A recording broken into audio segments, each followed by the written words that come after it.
I said earlier in the essay, and like I've got a very triggering sentence in there, which is most people think that Bitcoin's greatest contribution will be to lift the masses up and help the weak. Mhm.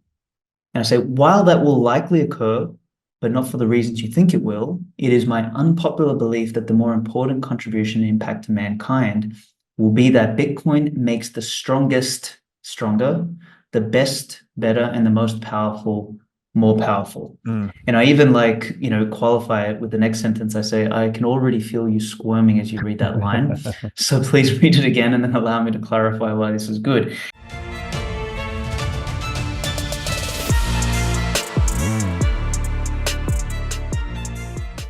Hey everybody, welcome to the What is Money Show. I am thrilled to have you here joining me on my mission to help shine light on the corruption of money. Now, if this is your first time listening to the What is Money Show, I strongly recommend that you go back to episodes 1 through 9 first, which lays a lot of the groundwork for many of the concepts that we explore on the show. These first 9 episodes are my series with Michael Saylor, and thousands of people have told me that this is the best podcast series they've ever heard, hands down, and that it was instrumental to their understanding of money and Bitcoin. So if you're looking to start a deep dive into the nature of money, I don't think there's any place better that you can start other than episode 1 of this show. Now, a little bit about this show and how it makes money. The What is Money Show is 100% sponsor based. So all of our revenues are derived from direct sponsorships. And I strive to be very selective about the sponsors that I work with, specifically only using sponsors that I use personally, and also choosing sponsors that have values which are well aligned to the values expressed on this show, such as freedom, education, self-sovereignty, etc. So what I'm going to do now is a few ad reads right at the top of the show, and then I'll do a few more ad reads in the middle. And I hope you'll take the time to listen to them, as again, these are hand-selected sponsors, and I think you'll like what they have to offer. Today's podcast is brought to you by In Wolf's Clothing. Wolf is the first startup accelerator dedicated exclusively to the Bitcoin Lightning Network. 4 times per year, Wolf brings teams from around the world to New York City to work with like-minded entrepreneurs, pushing the boundaries of what's possible with Bitcoin and Lightning. The program is designed to help early-stage companies achieve product-market fit, develop their brand, secure early-stage funding, and grow businesses that help fuel the global adoption of Bitcoin. So go to wolfnyc.com to learn more about the program or apply. Again, that's Wolf NYC, WOLFNYC.com. Aleksandar Svetski, welcome back to the What is Money Show. Thank you, sir. Thank you for having me. It's great to have you again. I think this is your, third, fourth, fifth appearance. 3 or 4, I think. Mark and I did a show or 2 with you. I think you and I have done a couple shows, so yeah. Nice. Well, we've got some new things to talk about today. We do. Just by way of quick introduction, you are an author and entrepreneur. You co-authored the best-selling book, The UnCommunist Manifesto, with Mark Moss, who you just mentioned. You're also the author of the upcoming book, The Bushido of Bitcoin. That's the one. And in 2018, you founded the #1 Bitcoin Times collectible publication, which I've authored a piece in. Several Bitcoiners have as well. And you've also founded the world's first Bitcoin-only savings app, Amber, and you are currently building open source Bitcoin and artificial intelligence tools with the Spirit of Satoshi project. I don't been up speak. to a lot of things. Yeah, there's a few more things to add, but I thought, fuck this. That's enough for an intro. Yes, that is enough for an intro. And then if that's not enough for an intro, what we're going to talk about today is another piece of writing you have done. And this one is in the Bitcoin Times Energy Edition, which is number 6, I believe. 6. Number 6. Yeah, man. Can't believe that 6 years has gone past like that. It's Super insane. cool. Really some of the best writing, I think, in Bitcoin in those first 5 editions. So excited to see this one. Thank you. And the piece that you wrote for Bitcoin Times Energy Edition is titled UberMoney, Nietzsche's Missing Ingredient. So maybe before we jump in, could you just tell us a bit about the inspiration to write this for those that don't know a lot about Bitcoin's philosophical aspects? What in the world is the relationship between Nietzsche and Bitcoin? And then what are the dimensions we're going into? Obviously, energy, money, addition. I assume we'll be talking about energy, power. What else? Yeah, man. I think I've fallen down the Nietzsche rabbit hole in the last sort of 12 months, roughly. A mutual friend of ours, Rob Malka, was the first one who said, "Man, you should like totally go down the Nietzsche thing because like you already think like him, and he's like, you fucking love his work." And this was in response to the Remnant series of essays. Do you remember those? Like I wrote the Remnant article, yeah, a couple years ago, and that did the rounds. Was this fire teleportation Bitcoin?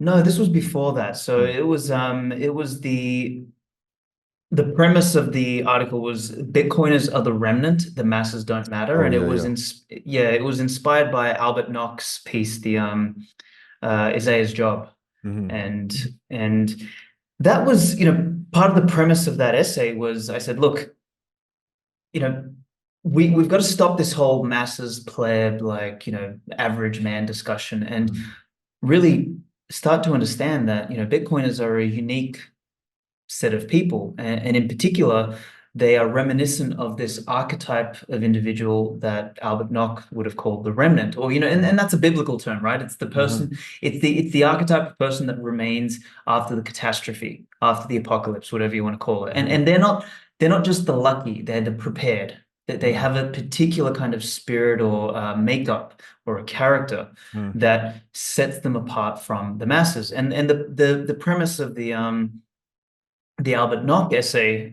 in the 1930s was it was this idea of do not waste your time preaching to the masses because they're not going to hear, and do not dilute your message in order to appeal to the masses. Maintain the signal, and you will speak to the 1 out of 100 that matter because that Hmm. 1 out of 100 is going to be worth more than the other 99 because they're the Hmm. doers, they're the movers, they're the shakers, right? And I'd written this a number of years ago, and this inspired a conversation with Rob Malker and I. We were supposed to talk about AI actually back then, and we ended up just yapping on about Nietzsche. And that was my first sort of like real introduction, other than, like everyone's heard a quote or two about Nietzsche, like what doesn't kill you makes you stronger. You've heard Hmm. Jordan Peterson mention a couple things about Nietzsche, but nothing like in depth. And it was actually at the beginning of this year when I was basically giving the full push for the book that's coming out this year, the Bushido of Bitcoin. Hmm. Sorry, that's coming out next year. And the Bushido of Bitcoin is this like look at what was the virtues that made up the cultures that preceded the greatest civilizations of history, and what can we learn about those cultures, and what virtues must we inculcate if we want to succeed on a Bitcoin standard in the future. That's the basic question that I ask in the book. And as I went down that rabbit hole, it was like it was a ancient history, like, man, it was just so much fun writing it because I got to like study ancient Macedonian, Greek history, Romans, the Faustian West, the Germanic West, the samurai, of course, the Japanese. But I really, really, really found myself going down the Nietzsche rabbit hole, in particular, inspired by a book by a lady called Lise Van Boxel. It was called War Speak. So war like going to war. So War Hmm. Speak. And Hmm. it's an analysis on Nietzsche's work. And once again, Rob Malka suggested that book. And, as I went down this sort of Nietzsche rabbit hole, I just found something that basically echoed what I was writing back in Remnant a couple of years ago. It echoed this idea of this, the lemmings and the masses, and the rise of the Übermensch, and like basically the will civilization go down the path of equalitarianism and democracy and average, Hmm. or will or what does it take to become excellent, great, and Uber mentions this idea of Hmm. overman. So anyway, it echoed a lot of that, and I just sort of fell in love with his work, and I realized, maybe what I was channeling with like the remnant work was like just some, other ideas that have been spoken about. And Nietzsche was fundamentally like different. He's the kind of philosopher who just like if he was alive today, and I say this on a couple spaces, if he was alive today, he would be the ultimate Twitter troll. He'd be the guy like underneath the Twitter post just saying, dork, loser, you're fat. Like he just when he came out, you had all these like great philosophers of the 1800s, and Europe was at its peak, right? It was the golden era, the Gilded Age, and like you've had all these philosophers and sophistry and everything. And Nietzsche just came out and just said, "You're a loser, you're stupid, you're dumb, you're fucked." And he just like, but he didn't just like say it crudely. Like he had his crude bits in it, but he just like demolished them in his philosophy. And it was like he was the most hated. And to this day, like he just triggers, the left, he triggers the right, he triggers conservatives and Christians and this and that and nihilists and everything. Like people don't know which bucket to place him in. And I think that there's a few people who I do follow online that I think are able to kind of distill his work very well. But I just found like it's such a nuanced, deep thinker here who's just, he saw life as it is, Mm. and then, challenged this idea of like, look, life is hard, life is suffering, but what's beautiful and special about life is that despite all of that, humanity has this spark, this will to power. That's his definition of will to power. It's like a life force that can still surmount and overcome, and that is what's special about humanity. So anyway, I've gone off on a tangent and a random rant here. So to sum up, basically, this piece, I believe, is in some way an extension to the Remnant series. Not a direct extension to it, but it's like it echoes the same ideas. Really what I wanted to focus on here was, quality, excellence, energy, power, high ideals, beauty, which is really something that Nietzsche tried to represent. And he foresaw so much, like we'll go into this in this discussion, but he foresaw everything that was happening in the world today. Like as much as we think Ayn Rand foresaw it, he foresaw it 60, 70 years before she did. Yeah. And yeah, it's just, it's kind of like an ode to Nietzsche, this piece. Yeah, he definitely was brilliant beyond his years, and he foresaw a lot of the catastrophes of the 20th century. Probably the first one to see him coming, right? Yeah, really brilliant philosopher. He is well, how would we say this? Idiosyncratic, to say the least. Perhaps borderline arrogant at times. I've heard this that he. I don't know if I'm paraphrasing this and it's secondhand, so someone will have to check me if it's actually attributed to him. But he said something like, "I can say more in one sentence than most people can say in a book." Yeah. And he described himself as philosophizing with a hammer, and just a really kind of unabashed, shameless guy, but fucking brilliant. He said a lot of brilliant things. I think he has a lot of very visceral takes on human nature and reality. So yeah, just I would say he's not arrogant because he backs it up. Like he really, he thought highly of himself based on some of those lines, but he also backed it up. And so there's this idea, you mentioned the remnant being kind of a biblical notion.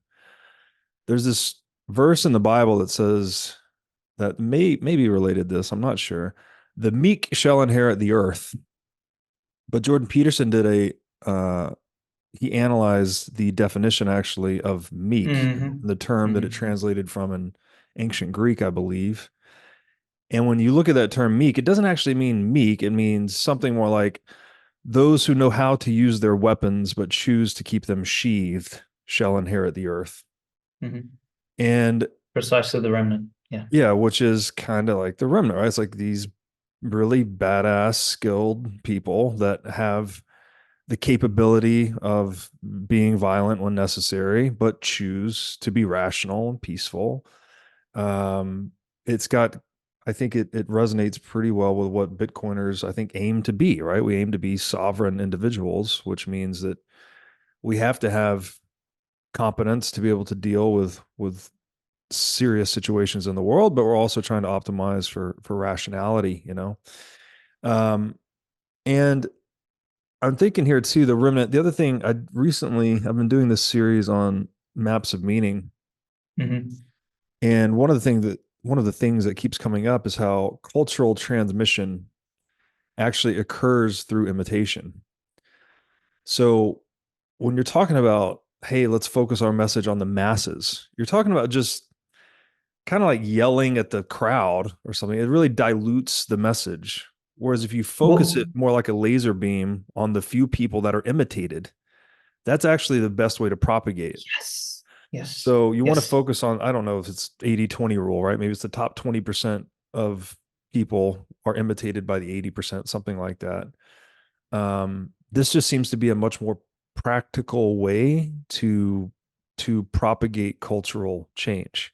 And it's a little bit counterintuitive, but it seems to be the way people actually work.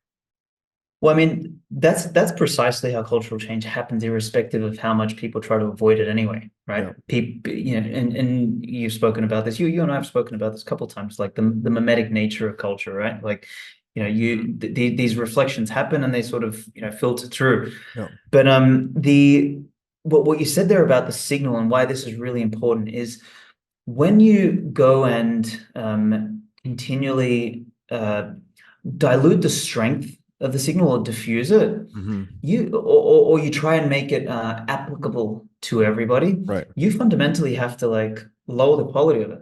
And as you do that, you lose, I mean, you lose fidelity in the message. It becomes blunt. And sure, you know, you'll get a couple, you know, you get a larger audience of people who are just like don't give a fuck and don't, and people get triggered whenever I say like, you know, the people that don't matter. And you know, I say it in not in the sense of like, okay, they don't matter, so we should just go kill them. No, I just mean it as in like some people like enact or influence a degree of change that is far greater than others. And so long as you try and ignore that fact, you're just, you know, you're ignoring reality. Like you cannot tell me today that Joe Blow down the road has the same impact as Elon Musk. Just it's not in the same fucking category. You know, like Alexander the Great, for example, fundamentally transformed the course of Western history. Like had it not been for him, we wouldn't have Rome, and had it not been for Rome, we likely wouldn't have had Christianity. Like these cascading things occur because of outsized influence by, you know, what is sort of the idea of the great man theory of history, right? Is like, Jesus, what are those bubbles? What balloons? I don't know where that came from. Let me try this again. I don't know, but this Zoom is like weird these days, man. Anyway, that reminded me of the Pride Parade the last time we did Kept getting interrupted by that. So yeah, so anyway, it's you. Yeah, it comes down to who you want to speak to. And if you know, if you want to speak to the people who are not going to do anything about anything, then sure, go and dilute your message. But if you want to speak to the game changers, then you're gonna have to keep your signal sharp. Yeah, it's not. I mean, again, it sounds harsh to say these people don't matter. We're not really saying they don't matter. I think what we're saying is, I'm just going to stick with the 80-20, right? 20% yes, leaders, 20% followers. 20% of people are acting as role models. 80% of people are acting as imitators. So I think we're saying here is like focus the message on the 20%, and that will cause it to propagate much better than if you try to dilute it and have it be resonant with 100%, something like that. Okay, I want to get into the piece here. And I guess I would start one of my favorite Nietzsche quotes that I think will speak to kind of maybe a Bitcoiner philosophy in a way here. He said something like, he who has a why can bear any how. So the higher your purpose is, or the higher your moral aim is, the more you're willing to do to attain it, to achieve it. And this, I guess, in Bitcoin, you know, the word power, which we're We're going to start here with an excerpt about energy money, but then we move directly from the term energy to the term power. And it's very important that I learned this recently. Socrates said, the beginning of wisdom is the definition of terms. So I love that in this piece, you've really looked at the terms, you've looked at the etymology, you've defined them. It gives us good grounding for useful and fruitful dialogue. Otherwise, people end up talking past each other, right? When someone's saying the word meaning one thing and they're hearing another, it's not useful. So power, I think, is one of these terms that is particularly problematic because most people's conception of power in the world today is political power, right? There are those that are in power and those that are not. And so there's this notion of power as being only arbitrary authority. But that totally dismisses the other dimension of power, which is the physics, right? The physical concept of power, of energy per unit time. And I've always understood when Nietzsche writes about his will to power, I've understood it to be more of the latter, right? He's actually talking about physical power, that life is this system that's projecting energy per unit time. I think you said it's like a life affirming process, something like that later in the piece. And that is a more useful understanding, I think, of what Nietzsche is saying. It's deeper, right? It's deeper than political power. It's something that is just essential to life itself, whereas political power is something that's more unique to the human animal. So anyways, all that sort of background in place, I'll just read the opening excerpt to your piece. And the section is titled Energy Money. You write, quote, "What is energy? It's not necessarily a substance or a thing, but more, as Drew Armstrong calls it in his piece on entropy, a quality, a capacity to do work." Nietzsche didn't directly define energy or conceptualize it in the way modern physics or even common parlance might have, but his idea of the will to power shares a similar essence. For Nietzsche, this will is the fundamental drive that underlies all human actions and those of the living, natural world. It is an energy in the sense that it propels individuals, societies, and indeed all life forward, driving them to overcome obstacles, assert their own existence, and flourish. It's a sort of metaphysical energy that constitutes the essence of life and governs its dynamics. So, this, what are we saying here? Work, right? Well, I guess we should probably try to define work as well. It is something that is to be alive is to be doing work or to be using energy. And it is something that is perhaps metaphysical in nature, and that it's primary, right? To even be able to think or write or do any of these things, you're harnessing energy, you're using energy. Maybe I could just throw it over to you for your thoughts on the opening of this piece and specifically on the nature of energy and work as it ties into the rest of the written work here. Yeah, let's actually talk about this will to power and drives. So Nietzsche talks about like how human beings are a bundle of drives. You have this drive to, inexplicably, want to just eat or to have sex with something or to, roam territory. You have this inexplicable need. Like, for example, I'm looking outside my window now and I see the beach and the sand, and I have this drive or desire to go out there. I have this drive or desire to, make money or to have nice things or to, sleep in a nice bed, to have a beautiful wife, to create kids, like, to save the world, to do this podcast, have this discussion, to think about philosophy. Like, we're basically this ball of like drives. And it's very hard to kind of like to understand, what all of these drives are. So what Nietzsche describes as the will to power is the thing or the force or the life force that either aligns these drives if it's strong enough, or attempts to align these drives to whatever degree it can. And the greater the will to power, the greater the life force, the more all of these drives align and move in a direction and creates vitality. And that was Nietzsche's sort of argument, is like the most alive thing is the most vital. And therefore, the most vital is the most moral. That is the highest of all things, right? It is the most alive.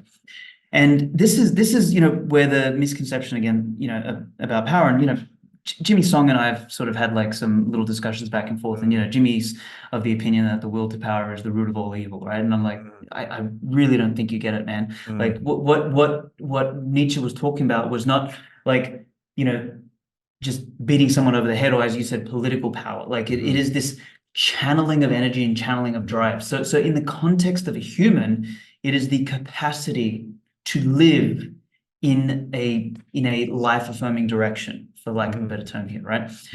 And to touch on what you just said about power as this unit energy over time. Work is a very similar equation. I think it's energy multiplied by time. These things are all related, and they're all fundamentally agnostic. They're not good or evil in and of themselves, but the capacity to channel them is a reflection of the carrying capacity of life, right? That which can't do work, that which can't channel energy, has no power, therefore has no life. And this is where I get a little bit triggered whenever, like, I mean, when I posted this on Twitter, I had all the people, oh, but power is evil, and this, I was like, for fuck's sake, just read the essay, please, or like, just it's so surface level cheap when people sort of just like, oh, absolute power corrupts absolutely. It's just this kind of like leftist fucking talking point that's just been said over and over again, and like people are just like NPCs that don't understand, that haven't inquired to the nature of this. And as you said, like, power is like in the same sentence, someone will say proof of work good, power bad. Right. The same fucking thing. Right. Like that they are both reflections of life and the capacity to channel life. And we'll talk about this because it's later in the essay. But it's like it's not that power corrupts; it's that power corrupts the weak. Yes. So power must be channeled and harnessed by somebody. And if those who are the meek, as you mentioned earlier, those who have swords but choose to keep them sheathed, or those who have swords know how to use them but choose to keep them sheathed, if they are convinced that they should not wield power, then they leave a vacuum for the uglies to wield power. And the uglies, for me, are defined as the parasites, the ugly political class, the non-producers, the moochers, and the looters, right? And this is really, really important to understand. This is something that Nietzsche was talking about years ago. He said the slave class convinced the masters, the original vital people, that they should feel guilty about their capacity to channel power, their capacity to produce beauty, their capacity to be great, their capacity to be excellent. Convince them to feel guilty about that, turn those drives inward and channel their own will to power against themselves and bring themselves down. This is, if you look at what's happening in Western society today, it is eating itself alive because these drives are no longer channeled by greatness or excellence. They are eating themselves alive. And the West, like, I'm getting chills down my spine talking about this, like the West is eating itself alive because it has abrogated its claim or its capacity to channel energy and to have power. And I think, I don't know, for me, this is so fucking profound. This comes before the debauchery of the money. Like, and I say this in the essay, it's like, the problems didn't start with the money printer. They started beforehand. We didn't just one day wake up and say, oh, we should print money. No. The culture was starting to decay. The cancer had started earlier. It had, by the time we started printing money, things were like the wheels were already falling off. So anyway, I'll pause there for a second, but this is the essence of the will to power. It's not beating someone over the head, blindly. It is the capacity for life. Yes. And man, so difficult, right? When people get really hung up on a particular definition of power, as you're saying with Jimmy Song, the will to power is the root of all evil. Well, if he means purely political power, I would tend to agree with him to some extent, right? It's like the desire to dominate, physically dominate and coerce and steal from other people, which is kind of the essence of political power. That's pretty close to the root of evil. But if we're talking about physical power, then there's no, it's not, uh it's part of nature, right? It's amoral in a way, or like physical power, like the sun is burning. Is the sun moral? Is the sun immoral? No, the sun is just an expression of this will to power in a way, right? It's energy Well, per unit time. So yeah, let, it's dangerous when we don't have a high resolution definition of a word. When you have what's the term? Polysemous, is that how you say the word? Where one word invokes two different meanings, basically. This okay. word power is just too low resolution, right? So people are saying it, Jimmy Song's saying it, invoking the meaning of political power. And I think other people are hearing it, yourself and myself included, saying, hey, wait a minute, there's also a physical dimension. So we need to properly define the term. Maybe we need two different terms, or we just have to conditionalize and say there's political power and there's physical power. You wanted to say something though. I was going to say, let's even talk about political power, and let me actually play devil's advocate for political power as a potentially moral pursuit as well, right? Mm-hmm. Or even I even hesitate to use the word moral these days because I feel like that's used as an attempt to browbeat people into what I believe you should do, right? It's like I think virtuous is probably the better word, and virtue in the sense that etymologically speaking, virtue is this once again this pursuit for heights or greatness, or this ability to conquer and conquest, right? So virtue is related to power in many ways, but political power, it is the capacity to channel energy and have influence uh, over a territory, over a society, over an economic system. And I think to a large degree, this is where libertarianism falls over, is the fact that there can never be a vacuum of political power. There will always be some level of political power in existence. Now, who knows how close we get to the libertarian ideal of a small state. This is why I guess I'm a little bit more of a Randian in that sense. Where she was like, look, there needs to be a concentration of monopoly on violence, etc. Like to have some sort of order, right? Mm-hmm. But where I'm getting at with this is you've got. Let me use an analogy. You've got two types of people that are likely to win a boxing match. You have the strong, great, skillful, powerful person who goes and trains, the Conor McGregor archetype, walks into a ring and genuinely beats the other guy because he's better, because he's more powerful, he's more skillful, he's more fast or whatever, right? And may the best man win. You have the other kind of fighter who is the one who will ensure that his opponent's water got spiked with something so that he has blurry vision, and he ensures that he wins not because he's better, but because he managed to win by cheating, essentially, right? He managed to rig the game in his favor. And what we have in modern civilization, this is how modern, how can I say, political infrastructure is developed, is that you have a playing field whereby the weak man or the parasitic man is able to amass political power, not because he wants to be the best or because he wants to, like the Medicis, for example, build Florence into the most incredible, city that, they built these cathedrals and this, what's their palace called, the Uzi or whatever it is. Like you have that kind of great man archetype that is able to channel political power and create civilization because they want humanity to reach higher. And you have the other kind of political animal, which is the parasitic class, who just wants to suck everything they can out of the system. And what's really important is for the former, once again, not to shrug the duty of channeling and acquiring political power. So that, and this is why I have so much respect for someone like Millet. Millet is the former archetype. You can see it in the fucking passion in his words when he fucking describes something. When he, when he's talking about, the leftists are fucking mierda and they're stupid and they're dumb and, we need to like bring this country back and the greatness of, Argentina and all this sort of stuff. You see it in his energy. He is a politically powerful individual, but aiming for a higher ideal, and is not interested in just micromanaging and sucking the capacity out of his constituents. And that is the kind of archetype we need. Like Bukele is another example. I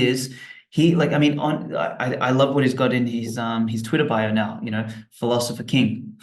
It's based as fuck, like these archetypes are the people who need to be wielding power. So it comes back to what I said earlier about power corrupts the weak, not the strong. And we have conned ourselves over the last 100 years. It's the greatest psyop. We have been convinced to turn this inward drive, this inward will to power.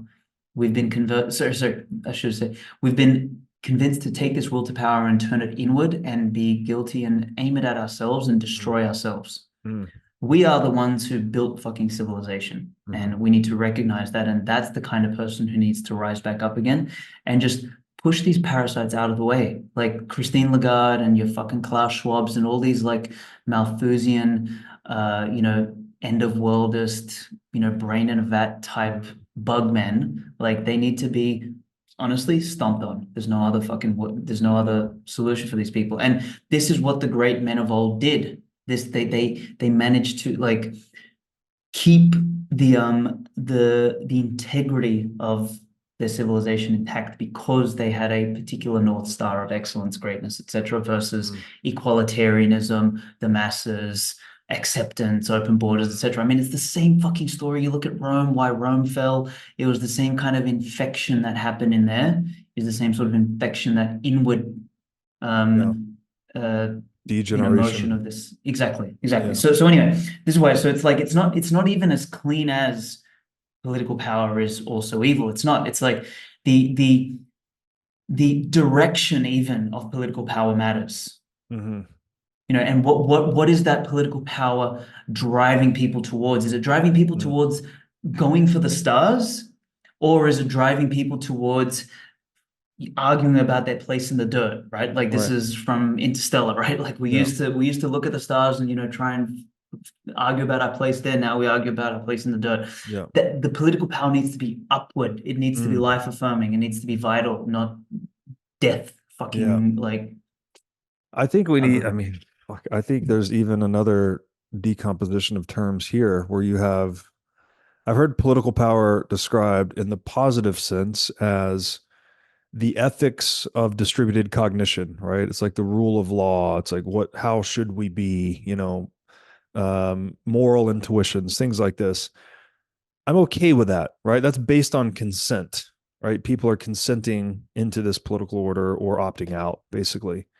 But there's this other version of political power as arbitrary authority, right? Follow this law or else, which is not based on consent, it's based on coercion. So maybe we have to decompose consensual political power from coercive political power. And I think the relationship to physical power is that when you have an asymmetric capability of projecting physical power, all of a sudden you give rise to coercive political power, right? The example I always like to talk about is if you sent a guy back in time, maybe to the 1500s, with an Uzi and enough ammunition, right? He'd have more power projection capability than almost anyone on that planet at the time. He would pretty quickly rise in the ranks of political power, right? He would just be able to overthrow kings and armies and all kinds of stuff. So what can we do to minimize the rise of coercive political power is to try and have as much to create a symmetry of power projection capability, right? And this is kind of what that minimizes politics in a way. There's the saying that an armed society is a polite society, right? When everyone's armed, well, you're not going to have a mass shooting, for instance, because once someone starts shooting, the guy gets fucking shot, right? So technology, at least when it's diffused enough into society, can be an equalizer of physical power projection. And when you equalize physical power projection capabilities, I think you minimize coercive political power. That seems to be a net benefit. That seems to be a net good. And it doesn't disqualify the existence of consensual political power, where someone is like naturally, the best, right? He's the old wise guy, or he's the rich guy, or he's from the family that's been looked up to for generations, and people just sort of naturally fall in line behind him consensually. Like, that's fine. I'm okay with that. Humans are hierarchical. I think will always be that way. What I'm not okay with is when the guy on top, actually the guy anywhere, starts to coerce another guy into doing something they otherwise wouldn't. That's where libertarianism is correct in my estimation. And it gets complicated though, because like you said, okay, what do we need to do with the current weak people inside the coercive political hierarchy? You said, I think we need to stomp on them. I don't actually know. I don't know, Yeah. because I always go back to the opening lyrics of one of my favorite songs. It says, there is no political solution to our troubled evolution. Have no faith in constitution. There is no bloody revolution. It's like, once you stomp on the pinnacle or the apex of the current coercive political hierarchy, and you remove Christina Lagarde, Bill Gates, whoever, Klaus Schwab, you just created a power vacuum in that hierarchy that someone else is going to fill. Some other psychopath is going to fill that. I think what seems to be more useful, is to try and devitalize or deconstruct the coercive political hierarchy entirely, such that there's no vacancy to fill. And that's where I think, Bitcoin's very valuable, obviously, right? You're actually defunding these coercive political hierarchies by taking away inflation as a revenue option, making taxation more difficult. So if I was going to throw it back over to you, I would ask, actually, isn't it the weak man that's able to amass political power? It's not like he's doing it because he's out there kicking people's ass. It's because we've built these institutionalized coercive political hierarchies that someone can weasel their way into. And now you have a guy like Klaus Schwab that anyone, like a teenager, could kick his ass. But here he is, exerting a very negative influence, on a coercive influence on the world, by virtue of the position he occupies in the hierarchy. So wouldn't it be better to just deconstruct these coercive political hierarchies and maybe try and build up consensual political hierarchies? Totally. I mean, this is, I grapple with this for 50 or 100 pages in the Bushido of Bitcoin, where I try and ask the question, really, really, really, I don't want to just say Bitcoin fixes this. How? What influence does it have? Can we eliminate cycles? Should we eliminate the cycle of civilization? Because there needs to be, from at least from where I stand, everything universally works through revolutions and cycles, and revolution, not in the the modern idea Not of social revolution. overthrowing something. Yeah, Yeah, exactly. I mean, even the word revolution is something I spent so much time on philology and etymology in the Bushido book, but the word revolution traditionally meant stable orbit around something. Revolution was sort of co-opted by the Bolsheviks as this Right. idea of overturning something. Right. That doesn't actually work that way. Right. That's not the etymological roots of the word. To revolve, We've just, rather than overthrow. exactly. Yeah, Yeah. it's so anyway. So you're right in the sense that we need checks and balances, and this is where something like Bitcoin, being an economic beast, because you can't really separate politics from economics. You can't. Politics is the capacity, once again, to channel power in some dimension, and or should I say, many dimensions. And one of those dimensions, in fact, probably the most significant, is the economic dimension. And so purchasing power is political, then, you're saying? It really is. It really is, because what does politics try and essentially do? Is it's an attempt to get a group of people to decide where resources and things like that should be allocated and what decisions should be made. Resources are fundamentally economic. Energy is economic. What people do with their time and stuff is economic. So when we look at that, Bitcoin is, and a lot of people say, oh, Bitcoin is apolitical. No. Bitcoin is political. And I would take Eric Kayson's side on this, right? He says Bitcoin is a political animal in the sense that it's an economic animal, which creates I always say this, it's like Bitcoin exists, with time, energy, and the physical laws of the universe. That's the whole fucking point of it. And what human beings do is we orient ourselves around the things that are universal laws. We like the best of us figure out how to use our time more wisely, right? The best of us figure out how to channel the limited energy we have or the amount of energy we have to maximize our lives. The worst of us squander our time, squander our energy, jerk off on fucking Pornhub, like whatever we're doing, right? So you have a difference in the results or the kind of lives that people lead based on how they orient themselves around these fixed things. Bitcoin will act as one of these fixed things. So those who orient themselves around this thing in a particular way will be able to once again channel power, and including political power. And my big question in the book is, I say, okay, if Bitcoin's going to win, who the fuck do we become as a civilization? Do we become just another pack of like parasitic elite who try and like suck wealth out of the system? Right. Because that can still happen on a Bitcoin standard. Maybe the feedback loop is shorter, but that could still happen. So we still need to figure out a way to behave. The alternative is we could become like Richard Hard, just buy Louis Vuitton fucking jumpsuits and Lamborghinis and just be a bunch of degenerates. Or we can seek to become men and women of virtue. And it's like, what are the virtues that we should seek to inculcate? And these virtues should help define the order and the hierarchy of a territory. But once again, as you sort of said, is Bitcoin acts as this kind of check or this kind of economic check or balance on the system, such that the kind of character who would seek to attain power not by merit or not by leadership or not by the capacity to channel energy, but through theft, through obfuscated coercion, that kind of a character will fundamentally fail. And that's the big fucking change for me. That's the big difference, right? And, I think then I'll make one more note just about authority.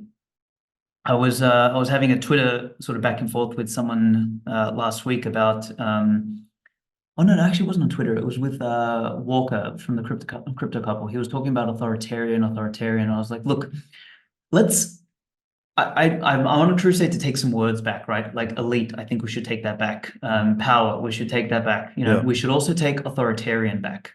I think having an authoritarian society is a great thing. And hear me out. You have the word authority comes from competence, comes from mastery. What's implied in authority is proof of work, really. Like it's the 10,000 hours. He's the authority on the subject, right? You're invoking. Correct. He's the most competent in that domain. Exactly. That is exactly what authority means. So when you have something operating in an authoritarian format, it means there is a functional hierarchy. It is the master and his emissary. It is the master and the apprentice, right? Totalitarian, on the other hand, is the bureaucratic, micromanaging, fucking middle management type of like, we need to see everything you do. We need to know everything you do because we need to control everything you do. And it's like this kind of desperate, ugly method of like operating things. Whereas authority is structurally sound and hierarchical. It's how we got here as human beings, right? Sure. We had these hierarchies of authority and competence. Yeah. So anyway, I believe that Bitcoin will move the world back towards more functional authoritarianism, not fiat authority, which you kind of alluded to this previously. It's like fiat authority is arbitrary authority. It's just like, I have authority, not because I have authority, but because I said so. It's right. Like, all right, cool story, bro. Like you're an idiot. Exactly. So yeah, so much to say there. I want to get this out and then I want to read another excerpt of your piece because we're trailing, but this is good. So Bitcoin to me is apolitical in the sense that it resists arbitrary rule changes. right? AKA fiat. We're going to do this now because I said so, right? There's none of that in Bitcoin. There's no one that's like changing the rules of Bitcoin because someone said so. It's pure social consensus, right? So it's ideal in that way. And as you were describing politics as getting a group of people together to decide how to allocate resources, well, what does that look like in a Bitcoin world? You have Bitcoin getting a group of self-directed individuals together that are deciding where to allocate their resources individually, right? Because they're not facing as legitimate of a threat of coercion as they are in a fiat standard. So people are more self-directed. And then the collective outcome of that is one of these consensual political hierarchies rather than a coercive political hierarchy. So I would say that yes, Bitcoin is political in that sense. It's disruptive to coercive political hierarchies and enabling of consensual political hierarchies, right? So it's, again, we're kind of trapped in the word political here. It's like, what do you actually mean by that? And then on the term, you brought up authority. The other etymological root of the word authority is author, right? To author something, to write something. And so in a Bitcoin standard, we're talking about self-authoring individuals. You mentioned masters and apprentices. Well, masters and apprentices are bound by their common endeavor, their work, and consent, right? The master is willing to transmit knowledge and culture to the apprentice in exchange for labor. And then the apprentice is willing, consensually exchanging his labor for the transmission of expertise, basically knowledge that he'll use. And that's how it worked. So that's all good, right? But the key word that always comes back to me is just consent. It's like we need as much consent as possible to exist as rational human beings. I don't think there's many ethical, if any, ethical justifications for the elimination of consent. And then on your point about the rules, fixed rules, I agree to this. Players are adapting to the fixed rules of any system, right? So the best of us learn how to manage our time. We learn how to deal with economic scarcity. We learn how to work with gravity, individual self-interest. There's all these constants in the game. And we, as the players of the game, have to adapt ourselves to the constants because the constants or the invariants don't adapt to us. Correct. So we are the variables that have to adapt to the invariables, something like that. And Bitcoin is one of those, right? 21 million fixed. And so you would expect that Bitcoin would prevent, let's say, parasitic elites, because I know we want the word elite back. We want people to be elite and competent. That's good for the world. It would prevent parasitic elites from rising to power because it's lowering the profitability of coercion itself, right? It's just harder to steal and it's impossible. Harder to cheat. Harder to cheat, right? Yeah, you've got a game with fair and fixed rules. So, okay. That was all my take on that. If you are a business owner or manager, you should know these three numbers: 36,000, 25, and 1. 36,000 is the number of businesses that have upgraded to NetSuite by Oracle. NetSuite is the #1 cloud financial system, which allows you to streamline accounting, financial management, human resources, and more. NetSuite turns 25 years old this year. That's 25 years of helping businesses do more with less, close their books in days rather than weeks, and to drive down cost. And finally, 1, because your business is one of a kind. So with NetSuite, you get a customized solution for all your key performance indicators in one efficient system with one source of truth. NetSuite is everything you need all in one place. Right now, you can download NetSuite's popular KPI checklist designed to give you consistently excellent performance absolutely free at netsuite.com/whatismoney. That's netsuite.com/whatismoney to get your free KPI checklist. Again, netsuite.com/whatismoney. Now I'd like to tell you about our sponsor, iCoin Technologies. iCoin has released a free software update for all existing wallet holders that includes a secure messaging feature called Chamber. With the Chamber upgrade, you can send text messages with all the security benefits of a cold device. With wallet-to-wallet encrypted messaging, there is zero chance of a message being decrypted by a snooping third party. Chamber's encrypted messages can only be created and read on an iCoin wallet, which means messages are never seen in plain text on a hot device. You can use any messaging platform to send chamber encrypted messages. Even if the messaging channel is compromised, your messages will remain uncrackable. You can now generate and store your message encryption keys on a cold device. This means you become the central authority, and your encryption keys are never seen on a network-connected device or kept in cloud storage by a third party. So why not protect your private communications like you protect your Bitcoin private keys? Pick up a few iCoin chambers today for friends, family, and coworkers. With the iCoin chamber, your privacy is built right in. Go to iCointechnology.com today and use promo code Bitcoin23 for 30% off of this new sleek hardware wallet. All right, jumping back into your piece, UberMoney, and now I'm going to read the second excerpt, which is still from the first section titled Energy Money. You write, quote, Bitcoin is money that in many ways resembles the kind of quality that energy is. Both energy and Bitcoin are conservative, i.e., cannot be created nor destroyed, have a direction and relationship to order and entropy, have absolutes, zero being the asymptotic minimum for energy, and approximately 21 million being the asymptotic maximum supply of Bitcoin. Bitcoin has been called energy money for a reason. It has its own will to power, its own direction and heartbeat. Not only does the concept imply something that's in some way alive, see Gigi's proof of work essay from 2020, but it also implies truth, soundness, and universality. You cannot fake, decree, or ignore energy. Vaclav Smil, one of the greatest physics and engineering minds of our time, called energy the universal currency because it serves as the fundamental unit that powers all interactions, processes, and transformations in the universe. Bitcoin has the power, pun intended, to do the same in the more abstracted world of human civilization. With it, we enter a new age, one where energy is increasingly channeled, harnessed, and mastered. I mean, just I really love this passage because you've expounded upon Bitcoin as energy money and really the nature of energy itself. Do you think we are engaging in a rhetorical flourish when we say something like, before Bitcoin, only time and energy exhibited absolute scarcity? Do you think that's a rhetorical flourish or analogy in some way, or are we saying something actually profound and truthful about the nature of Bitcoin, energy, and time?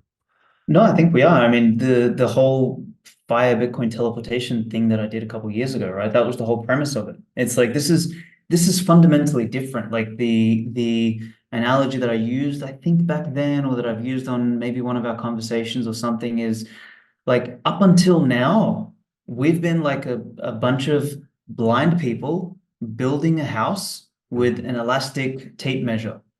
And somehow the house is hanging together. Like, I don't fucking know how it hangs together. Like when I walk around and like, I remember when I first came to Brazil in 2021 and I was like, dude, I was lining up to hire a car and the line was so long because everybody had to stand 6 feet apart, wear a mask, and like there was only one person allowed to pick up a car at one time. And I was like watching the video screen and they were showing a video of like how in the background, whenever each car was delivered, there'd be people in hazmat suits like cleaning out the car. And I was just sitting there like, how in the world does society function? Like how much time and money and energy is being wasted right now? I was like, literally, like it was baffling me. I remember like writing this tweet. I'm like, civilization needs to like fucking just die like already. Like, what are we doing here?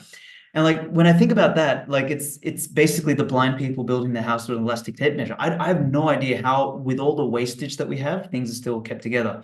Now with Bitcoin, you eliminate wastage across multiple dimensions. So it's like, there's always this talk about, Bitcoin uses energy. And like, first of all, people, conflate use with waste, right? Yes. Use is great.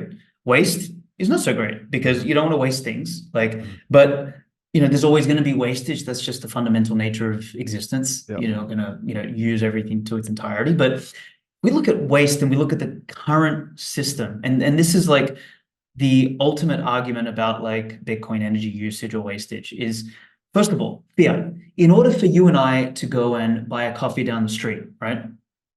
We get our Visa debit card, we tap on the terminal, and we're like, okay, I got my coffee. It looks simple enough, right? Mhm. But what has to exist for that to occur? Well, the Visa and MasterCards need to exist. Not, I'm talking about the physical things. You need the terminals. Then the terminals need to be plugged into multiple layers of like settlement providers, merchant facility providers, Mhm. the Visa MasterCard network. Mhm. For those things to exist, I don't even want to guess at how many employees Visa, MasterCard, and all the payment processors and merchant facility providers have. Mhm. Imagine just the buildings that they operate out of, all the computers and the lights that are on, like how much energy that uses. Then you need all the banks and all the banking infrastructure and the payments mechanisms. Then you need the central banks. Then you need the judicial system to kind of keep it all in check. Mhm. And then you need the military industrial complex. And that's just for America. Like then we've got Brazil, Latin America, Europe, China, Asia. Like, man, the amount of fucking money and time and energy that's wasted just so we can use our Visa debit cards is mind-boggling. Like, whereas Bitcoin converts electricity into a monetary network that does payments, issues money, and gives you a unit of account. Like done. It is like the shortest pathway between the energy required versus the end Right. the end utility, right? Like Yeah. it's direct. So that's like one layer.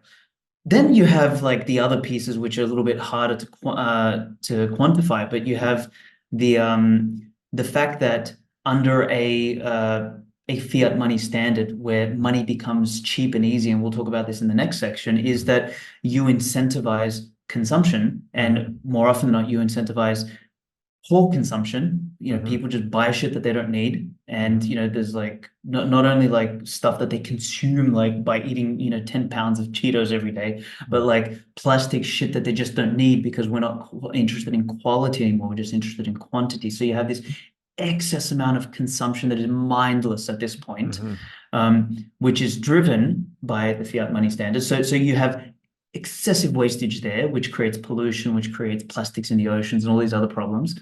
And then thirdly is you have a misallocation of investment, or malinvestment, as the Austrians call it, which is instead of us like figuring out, I mean, we had the Concorde 30, 40 years ago, and, you know, we stopped, you know, building good planes and shit like that. We're still using 1950s technology basically. And like the quality of service is just like plummeted. You know, it's an absolute nightmare flying these days. Even if you fly business, you get treated like a piece of cattle.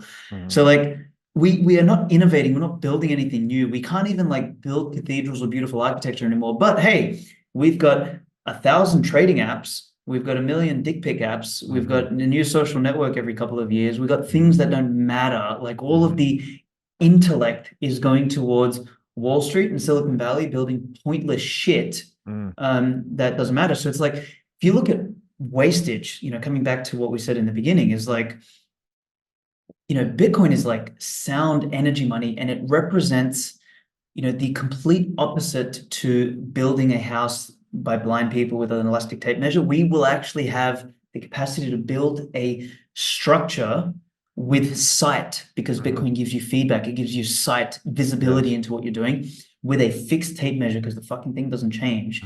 And the quantum of difference between those two types of civilizations, one mired in waste versus one where there's actual calculation able to happen, where there's a direct correlation between action and cost and price and consequence and all this sort of stuff. I think to as a long way of answering the question, I don't think we're exaggerating. I really think this is a paradigm shift. It's just different. It doesn't gel. It's completely different. No, it's well said. It's almost like economic perception either didn't exist or barely existed prior to Bitcoin. And it's hard to imagine what it will look like, unintended, to have economic perception work, right? How much that will change the world. All right, I'm going to read another excerpt here. It's a little further down. You wrote that the next stage our civilization now embarks upon is the age of energy money, one in which the means by which we measure action, time, energy, and resources is quantitatively fixed. So there cannot be arbitrary easing. One where quality, not equality, is the North Star, so that excellence, nobility, honor, and all of the virtues necessary for such a civilization to prosper are rewarded. So again, I've said this before, I think if there's one thing Bitcoiners would agree on, it is the primacy of the importance of incentives. That incentives drive human action, basically. If not the strongest, it's probably the strongest motivational force in the sphere of human action would just be actual incentives. And I think this excerpt here also highlights a really important point, that quality and excellence, these things are mutually exclusive with equality, right? When we talk about equality of outcome, you cannot, that's what excellence means, right? To excel, like one feat or one work effort excelled another, right? One project excelled another, one athlete excelled another in a performance. That is mutually exclusive to the idea of equality of outcome, at least. So, and I think we've talked about this before too, that you want, again, another one of these tricky words, equality, just sounds just and fair. You want equality in that everyone's playing by the same rules, but you want inequality of outcome, right? You want some people to excel, and we want to learn from those that are excellent and imitate them. And we want other people to not excel and learn from that too. Like, this didn't work, that does work.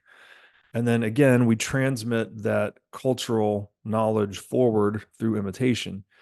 So I don't think it's any coincidence that we've become so obsessed with socialism and equality of outcome and 13th place trophies in fiat world.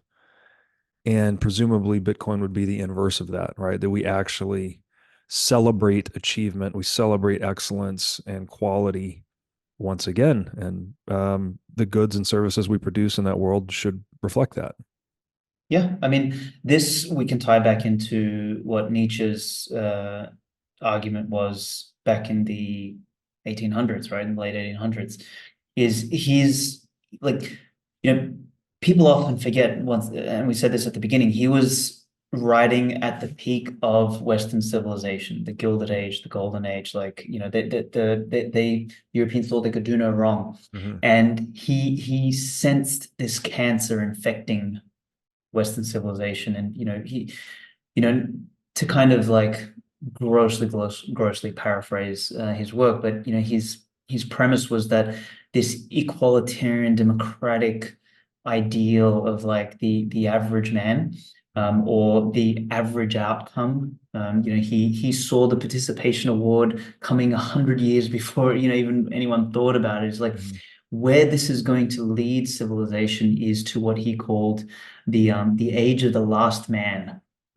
And he defined sort of the last man archetypically speaking as what we would today call the NPC or the lemming, right? So his concept of the last man is the cynical individual who despised excellence because they wanted to just tear everything down to be equal and average and like them. They were the kind of person who hated glory and heights. They hated excellence. And you mentioned the excel before as kind of like etymologically what it means in terms of excellence. But if you go deep, if you go back to the Proto-Indo-European root of the word, it comes from egg and celere, and in there is the premise of a mountain of heights, right? So to be excellent means to climb a mountain, to separate yourself from the average, from the baseline.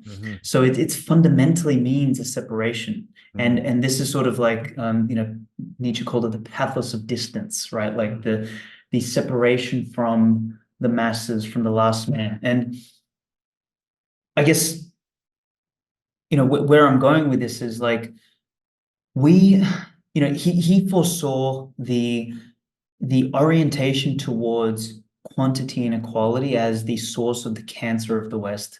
that would basically dissolve it, turn its drives inward, and kind of like basically destroy the greatness of what had come.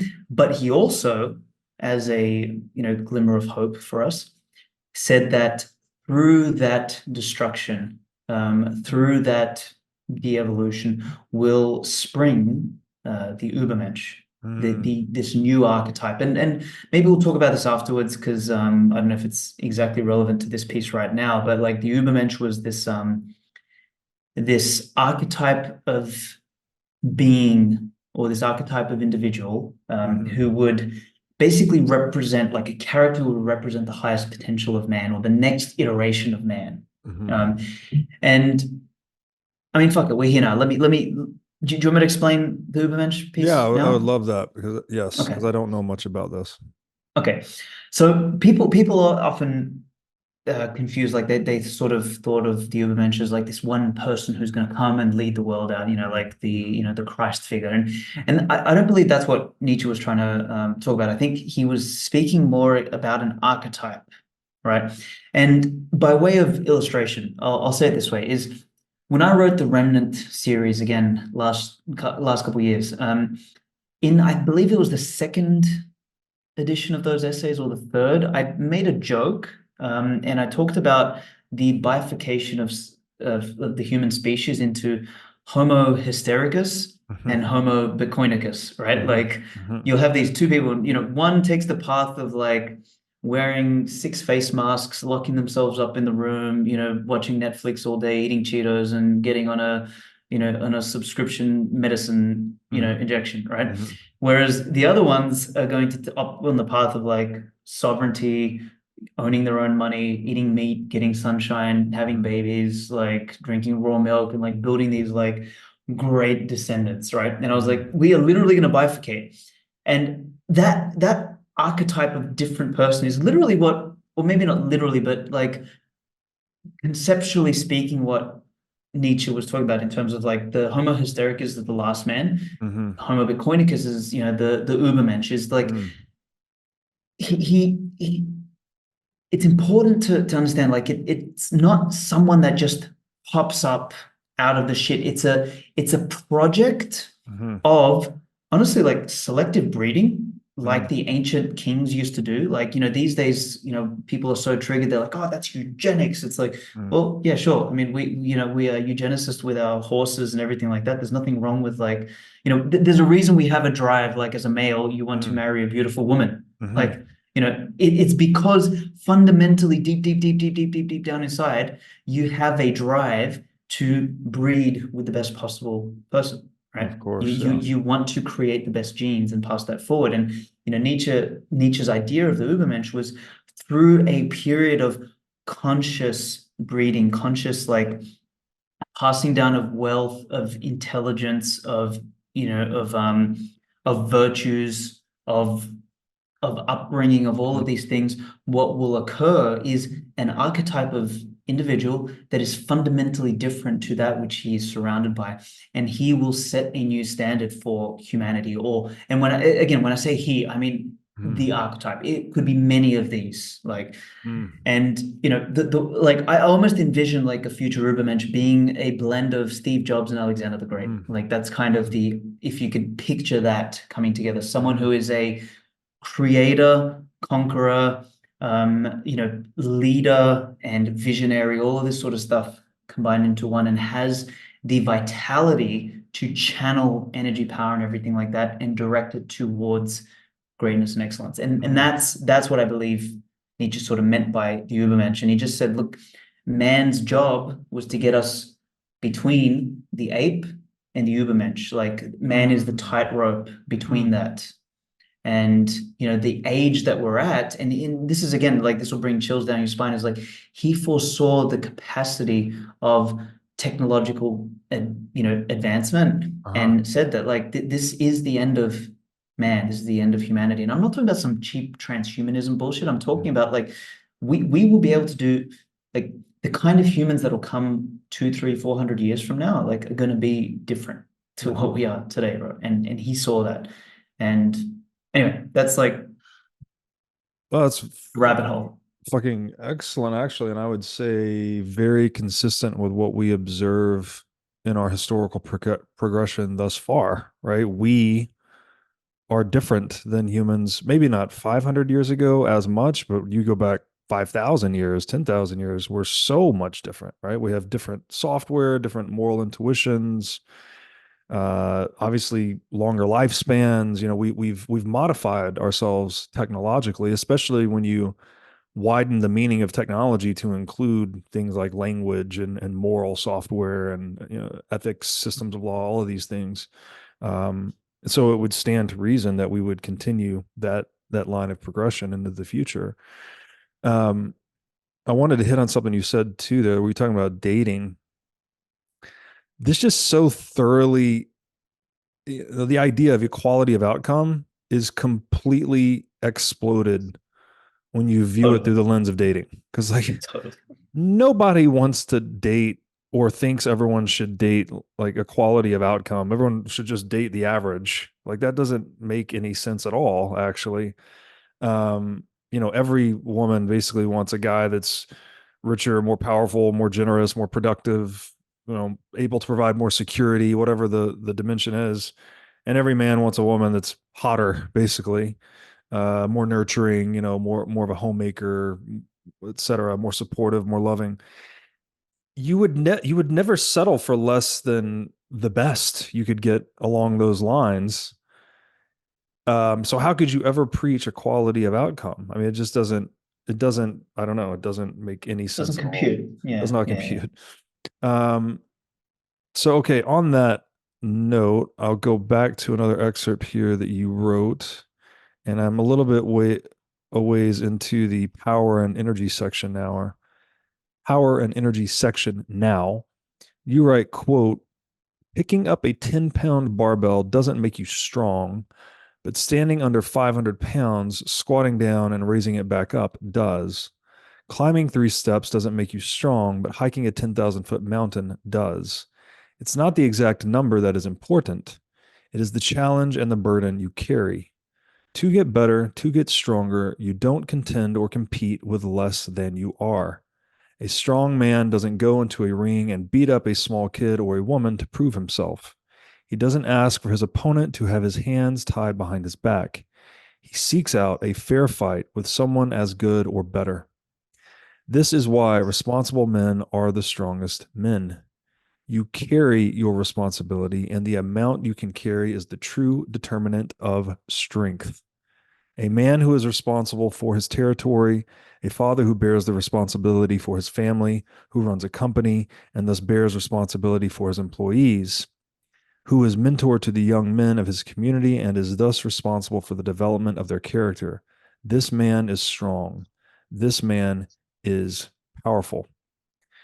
I'm wondering here if you could elaborate a bit on the relationship between strength and power and responsibility. Yeah. Because responsibility is another one of those words, tricky word. We typically think responsibility means obligation, right? I'm responsible to do A, B, and C. But there's that other sense of the word where it is the ability to respond, right? That you're actually in touch with reality in a way that when you get feedback, um, first of all, you can sense the feedback, and second of all, you have some capability to respond to it adequately. So I'm wondering, I would love to hear your thoughts on the connection between power and strength and responsibility. Yeah, I mean, I last year or the year before, I wrote a piece called "Responsibility Go Up Technology," and it was kind of like a play on, you know, the number go up Mm-hmm. technology. And I said, look, Bitcoin is responsibility money. Everyone runs around and they talk about freedom, freedom, freedom, freedom, freedom, Mm-hmm. freedom, freedom, freedom. You know, we're all freedom maximalists, and I get that. Mm-hmm. But you can never take, like, it's very difficult to take away people's freedom overtly. Mm-hmm. What you do is you take away people's responsibility first. You Mm-hmm. make them less responsible for things. And in the process of relinquishing responsibility, you fundamentally relinquish your freedom. Mm-hmm. Right. And this is the psyop. This is the thing that nobody fucking gets. Like, it just flows right past people. Is when you like the responsibility to carry something, like, all responsibility is a burden, right? And this is why, fundamentally you need a civilization led by men, because men are designed, like, it's even in our biology, our frame is designed to carry, to bear weight in a different way than a woman is designed to carry, right? And men are designed to be responsible. The masculine energy is a energy of responsibility, of bearing weight and carrying that weight. And with that capacity, the greater your capacity to carry weight, the greater your ability to bear responsibility, the greater your strength. Like, that is, when I say it in the essays, like, that is the determinant of strength. And let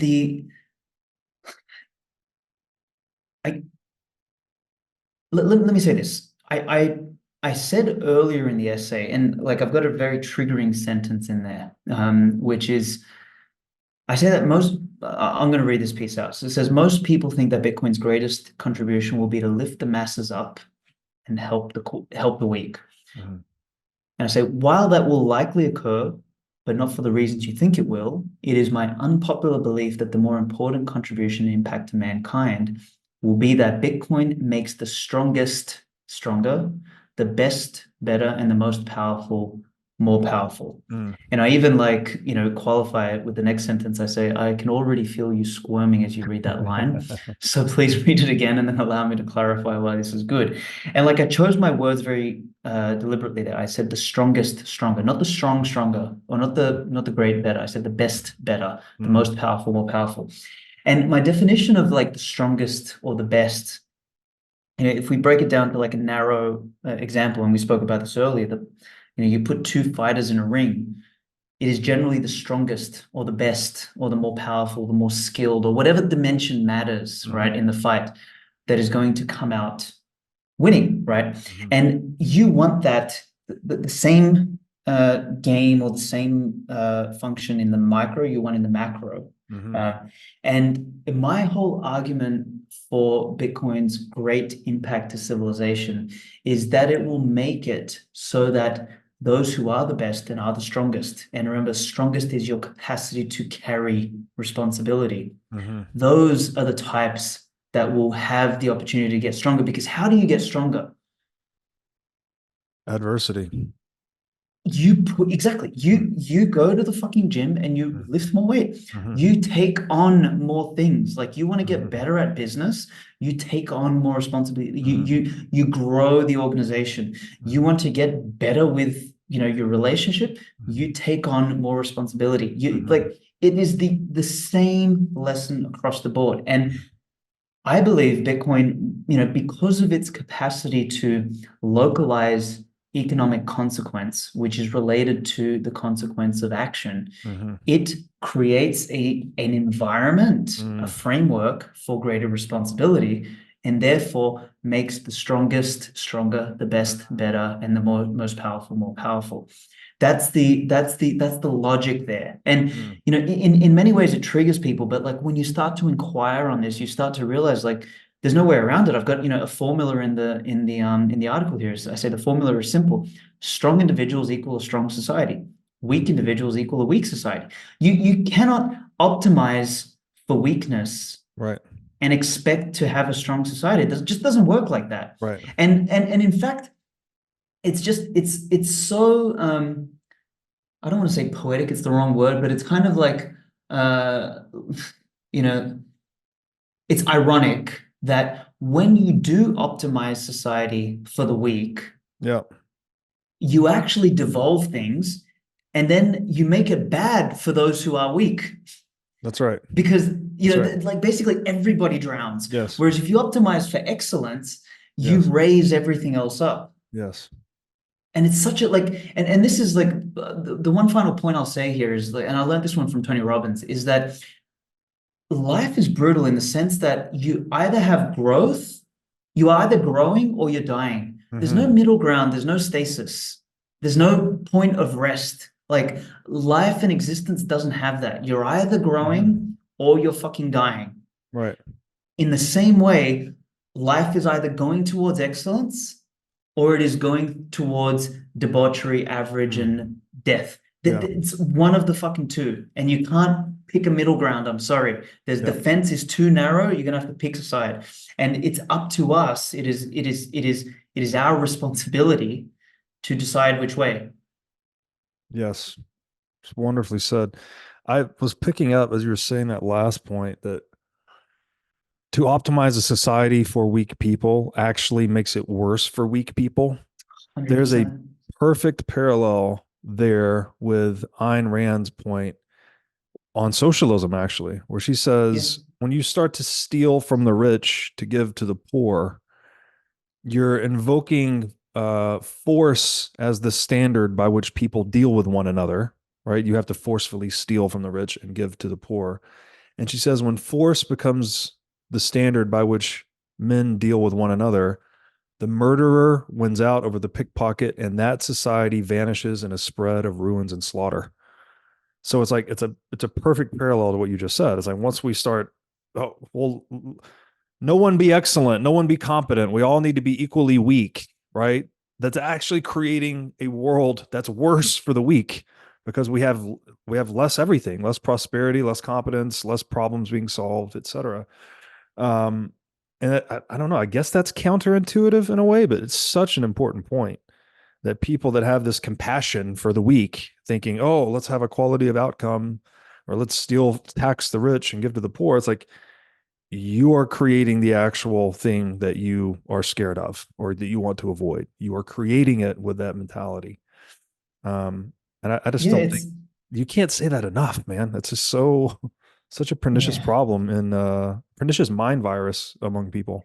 It is. I think it's the greatest psyop, which again, we have to attribute the person who saw that earlier than anybody else again was Nietzsche. His Mhm. whole thing was that is the cancer, that is the cancer. Hey, Western civilization, fucking here, Yeah. I'm telling you now what's going to happen. And here it is. It's become so embedded in our psyche. Like just to say equality is bad, you're like, you're a fascist. Like Yes. You're right. whoa, whoa, whoa. It's like, Yeah. but when you inquire on it, when you just dig a little bit beneath the surface, you realize, I mean, you've been talking a lot about equality of outcome. I want to even like push the envelope further. Equality of opportunity is just as stupid. Like, because Mm. you can't have equality of opportunity. It's a fantasy. Like, equality of outcome is like fundamentally evil, but equality Mm. of opportunity, let me dig on Oh, this. this is a good point, actually, because I have typically thought of equality as opportunity as fair and fixed rules for everyone to play by. But that, I guess there's more nuance there because equality of Yeah. opportunity is like, well, you're born in one country versus another country, right? It's you can't make that equal, obviously.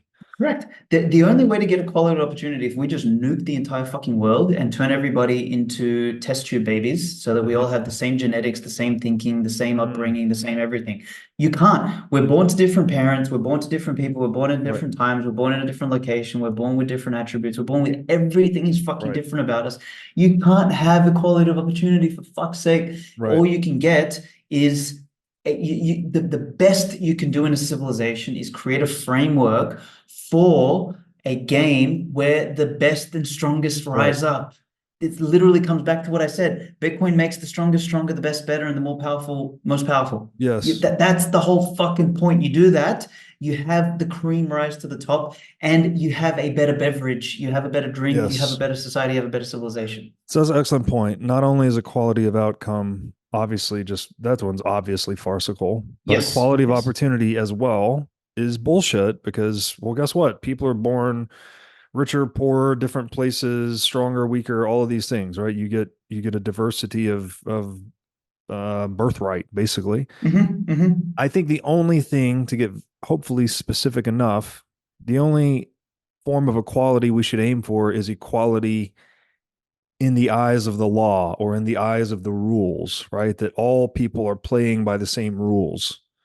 If you have bifurcated rules, rules for me, not for thee, or rules for thee, not for me, then you have corrupt games that degenerate. And, if the game is human civilization, obviously that's a very bad outcome. And this is Correct. where Bitcoin And shines, right? All well, people are equal in the eyes of Bitcoin. It's just a single, transparent, unchangeable rule set, basically. totally. And let me put the pin on this, which is a strong individual is defined by he who doesn't want to win by cheating, right? Yes. So if you are by definition, by my definition, the article of strong and powerful, you do not go into the ring and create a rule set for your opponent that Right. gives you an unfair advantage because you know, like, I mean, I use Alexander the Confession of Great a weakness. lot. Exactly. You are the fucking cheater. You admit that you can't win because you are fundamentally the fucking loser already. So Yeah. you have to cheat your way into winning. Like Alexander the Great went and defeated the Persians because they were the greater force. He didn't go and beat up a bunch of fucking kids. That wasn't the point. Yeah. Right. So this is the thing. Like this is, yeah, it's so important to get that paradigm shift in people's heads. Like this is the crux of it all. One of my highest health priorities is keeping my brain in top shape. To take care of my brain power, I do many things, such as striving to read, write, exercise, and meditate daily. One of the latest tools in my brain power toolkit is MindLab Pro. MindLab Pro is a nootropic supplement that is scientifically proven to enhance your brain power. When I take MindLab Pro, my mind feels like it has a better grip on the world. My thinking is more lucid, and the articulation of my speech is much more clear. MindLab Pro has been tested in rigorous, double-blind, placebo-controlled human trials and has been proven to enhance brain power for users in every age group. MindLab Pro is an advanced formulation of 11 nootropic ingredients and is backed by research from 1,473 human trials conducted over a period of 32 years. So if you're looking to start enhancing your brain power, MindLab Pro is an excellent solution. Go to mindlabpro.com/breedlove to start enhancing your brain power today. Again, that's mindlabpro.com/breedlove. Now I'd like to tell you about our sponsor, CrowdHealth.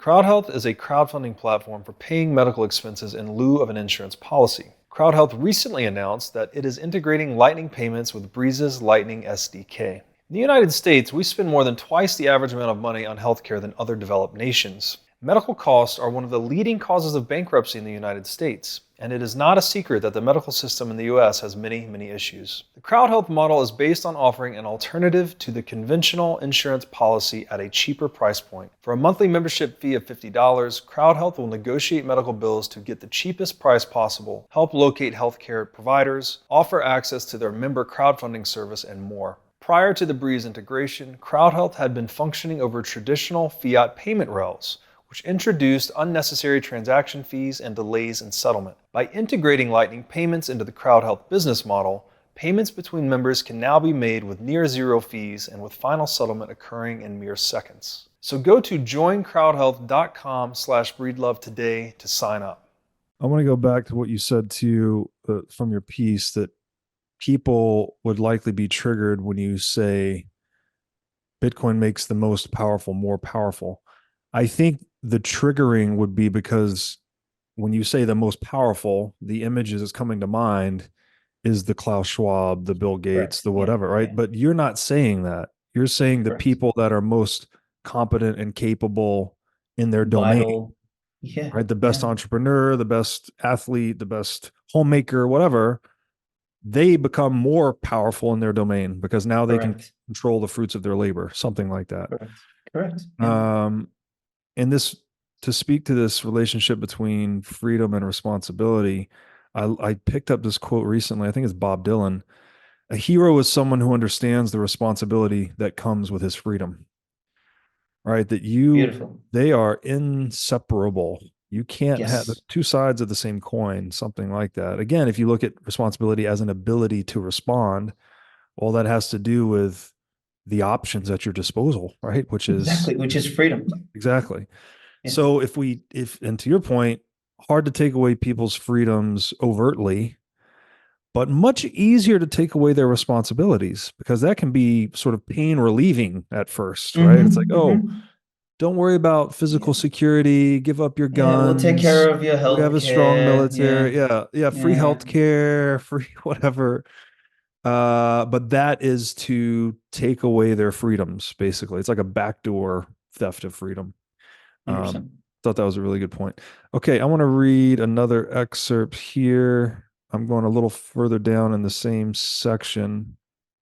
And now you're getting into some etymology here and some words that we should take back. And I think this is just some great perspective here. You write, quote, to get to a better place, we must be better, which means we must reward better. To make the world exceptional and excellent, we must be exceptional and excellent. We must, in fact, be elite. We must take this and other keywords back. The word elite comes from the Latin word elitas, which means choice or selected.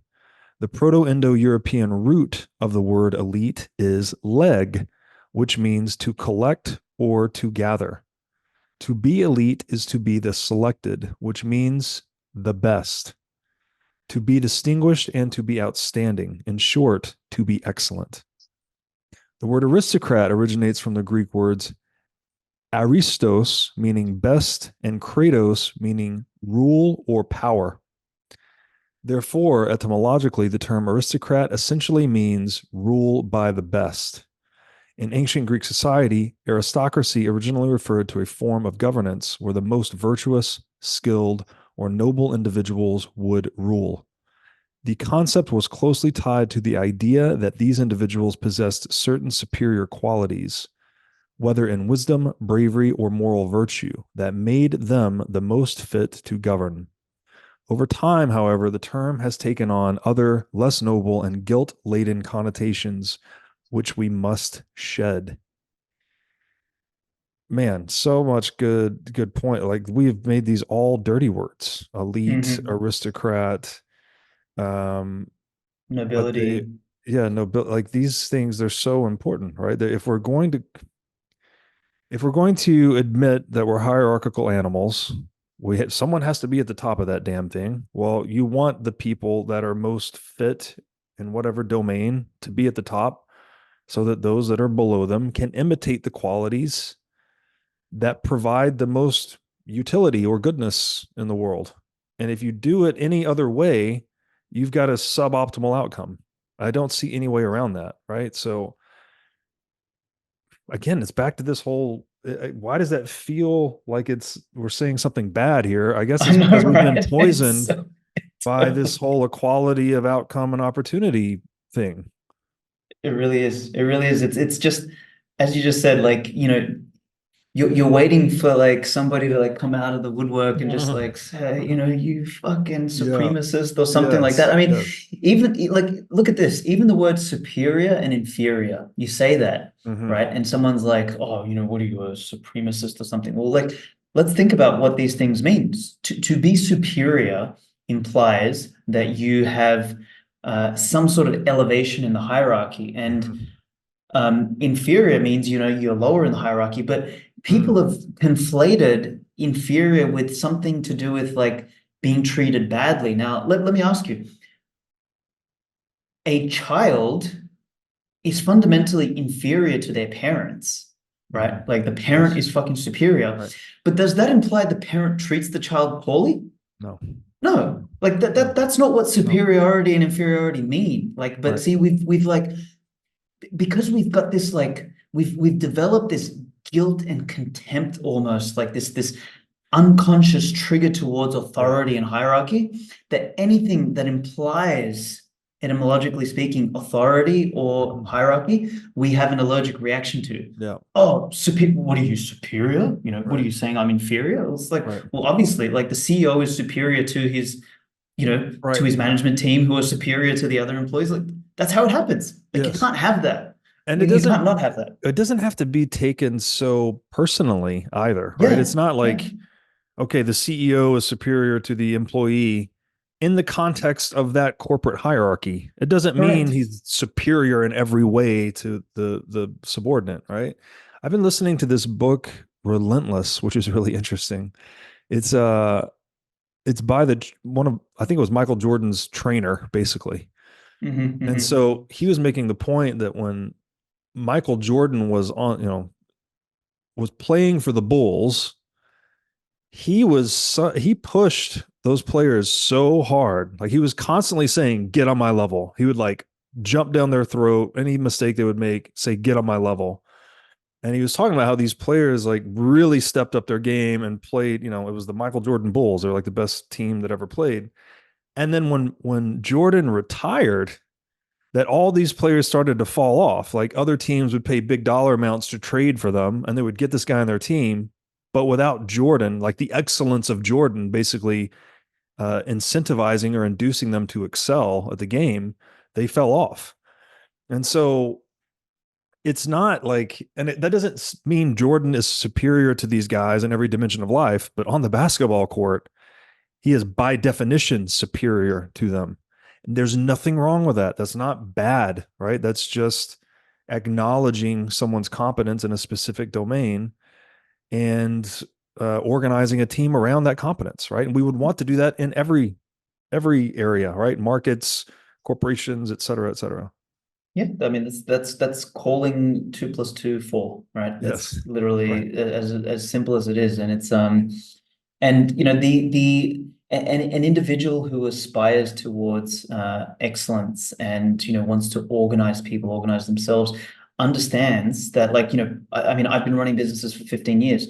I have no illusion that I am in any way superior to my engineers when it comes to writing code. I'm Exactly. fucking useless. I can't Exactly. write a piece of code. Exactly. But I have people who are superior to me in that capacity, Mhm. and we come together, and they know that I'm superior to them when it comes to organizing people, raising capital, Mhm. running people toward a vision, right? Mhm.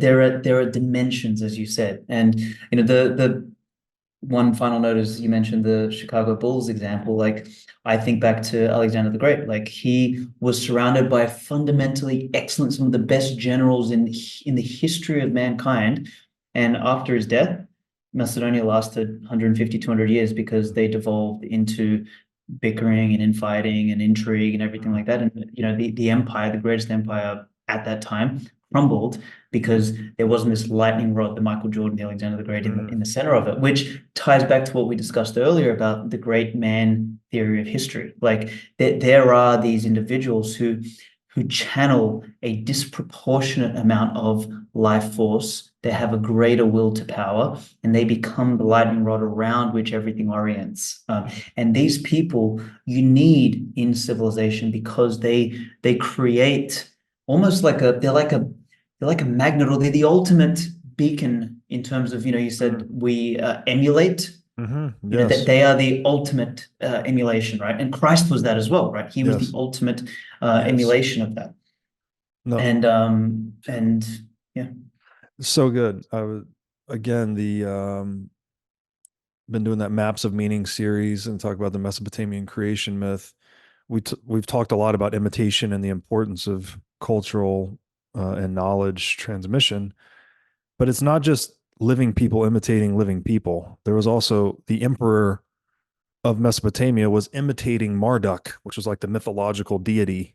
He was supposed to imitate the qualities of this guy, and he was judged at the end of every year. They had this whole ritual, like how closely did you embody the teachings and principles of Marduk this year as you governed the populace, and the populace would judge him based on that. So it's yeah, just really fascinating stuff, man. That what do we say? It's just like this is almost one of the human superpowers is imitation. And if we Mhm. don't optimize for excellence and Right. structures in which excellence can be imitated and emulated, Mhm. then we do ourselves a disservice, basically. Yes. Yeah. Um, okay, I want to read another excerpt here. We're getting close to the bottom. You wrote that the truth is power is a measure of the rate at which work is done or energy is transferred. Power is the capacity to channel energy. Power is vitality and youth. What does this have to do with evil? This is life force, for God's sake. What's evil is to be against life. What's evil is to convince everyone that the life force inside of you, that your will to power is wrong. Reject this. It's not power, it's not power itself, but those who wield it. It's not that power corrupts, but that the corrupt can attain power. This is the paradigmatic mental shift you must make. So this one really got me thinking, because there's a quote by Plato who said that the measure of a man is what he does with power. Yeah. And so, again, a very fundamental idea of what makes someone virtuous or good or worthy, something like that. And all right, this is just me like thinking. I don't know if this is a well-structured thought, but I wanted to share it with you. Hit me. It seems like the magnitude of power that an individual can wield is somehow proportionate to their moral integrity. And this might be in the same way that the weight a beam can bear is proportionate to its structural integrity, right? Like the strength of the bonds within the material let it bear more weight. The strength of the strength that the individual is bound to their principles is how much power they can bear, right? They're not going to be corrupted by the power.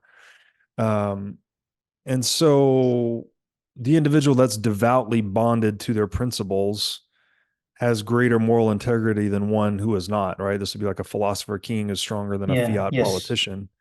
Yes. In the same way that a substance which has stronger molecular bonds is better than one that has weaker molecular bonds. So steel being stronger than iron, something like that. Yeah. Yeah. Yeah. Let's riff on that. Let's riff on that. So, And so do you I want to? guess Okay. the what am I saying here? So there's that sort of kind of the framing, and then the question would be if we're bonding people more tightly to the products of their efforts, which is to say, giving them stronger private property. And what does Rand say about this? That and we've talked about this too. I think I, inspired by you, I thought the only human right was choice. And maybe it still is, I'm not sure. But Rand says the only human right is the right to life. And their only proper implementation is property rights, because property rights are the means to life. And the man who cannot sustain his own life by his own effort is a slave, basically, something like that. So if Bitcoin gives us stronger private property rights, it's bonding us more tightly with the products of our effort. Is that how Bitcoin is somehow leading people to develop stronger moral integrity? And maybe this whole thing is a restatement of the lowering of time preference.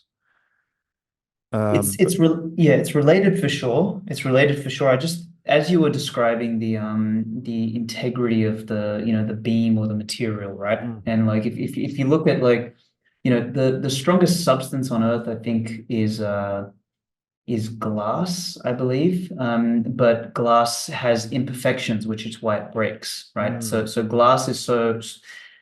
I'm thinking back to my materials engineering years, but there's something to do with the molecular alignment, right, of the atoms and everything. And when you have close to perfect alignment, and I'm really paraphrasing here, man. It's been 15 years since I did materials engineering, so for whoever's listening out there, give me a break. But there's something to do with that, right? Remember at the beginning we talked about drives. Human beings are made up of drives, right? He with the greatest will to power is the one who can align all of those drives in such a way that they can channel the greatest amount of power, right?